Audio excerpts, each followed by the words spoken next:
good to speak with you today, Dan.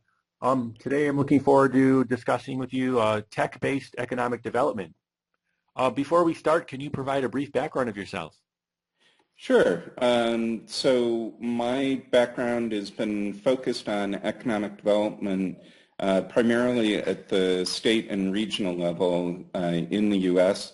I spent 7 years with the Ohio Department of Development's Technology Division, and then working with state and regions on strategies to build technology-based economies. And then for the last 19 years, I've been running SSTI, which stands for the State Science and Technology Institute, which is focused on advancing economic growth through science, technology, innovation, and entrepreneurship. Can you talk about what is tech-based economic development and why is it important? Okay. So tech-based economic development is an approach that's really designed to encourage economic growth through science, technology, innovation, and entrepreneurship. So what that means is researchers have looked over the years at the success of Silicon Valley, Research Triangle, Route 128, to try and identify those things that are required for a prosperous technology-based economy. And they've really identified 4 or 5 things, including a strong research enterprise, meaning good universities, good companies, federal laboratories, perhaps, all doing strong research. So that's the first thing. The second is commercializing research, getting it out into the marketplace. The third is having a technically skilled workforce. Fourth is capital, to make sure that there's adequate capital to finance all of this. And the fifth is entrepreneurial culture, that you've got a thriving base of entrepreneurs who can create new ideas, create new companies, and scale those up. So technology-based economic development is all about trying to address all of those individual elements, bring it together more as a system. A lot of people refer to it as creating an innovation or cultivating an innovation ecosystem. And it's important because today's economy really is so focused on technology as fundamental driver of the economy. And the technology jobs tend to be higher skill, higher wage jobs.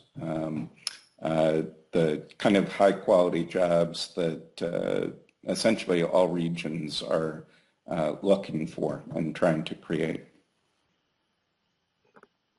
Can you talk more about who can benefit? So really it's good for any community. If you take a look at any of the communities that have a strong technology presence, what you'll see in general is a higher per capita income for the population, and that has proven to be the case even for those that aren't working directly for technology companies, that it's a strategy that helps lift all boats, not just those that are benefiting directly or involved directly in the technology industry.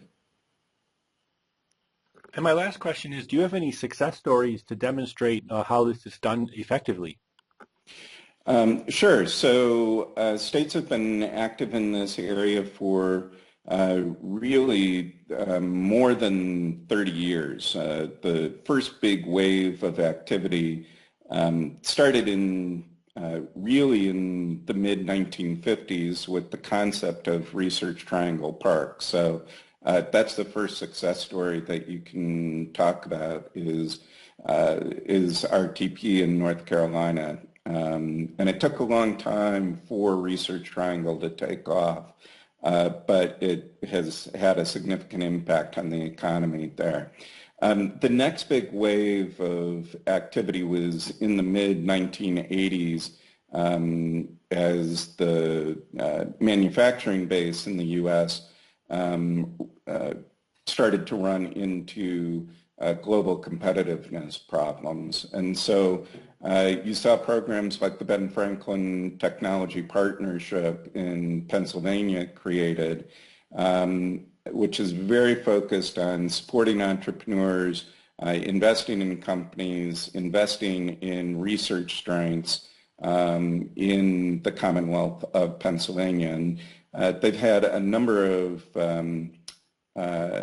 evaluations and economic impact reports done demonstrating the impact that the program has. I think if you take a look at the city of Atlanta, it's not too much of a stretch to say that a lot of the technology focus in Atlanta is an outgrowth of investments that the state and the private sector has made in a public-private partnership program there called the Georgia Research Alliance, which recruits eminent scholars to Georgia's universities and helps commercialize research out of the universities. So there are a number of examples across the country, and it can be rural areas or smaller population areas, I should say. For example, in North Dakota, the University of North Dakota, the Center for Innovation, has helped create hundreds of companies and hundreds of jobs as well in an area that most people don't think of as a technology hotspot. And thank you, Dan, for sharing today on this topic. My pleasure. Good talking with you, Dustin.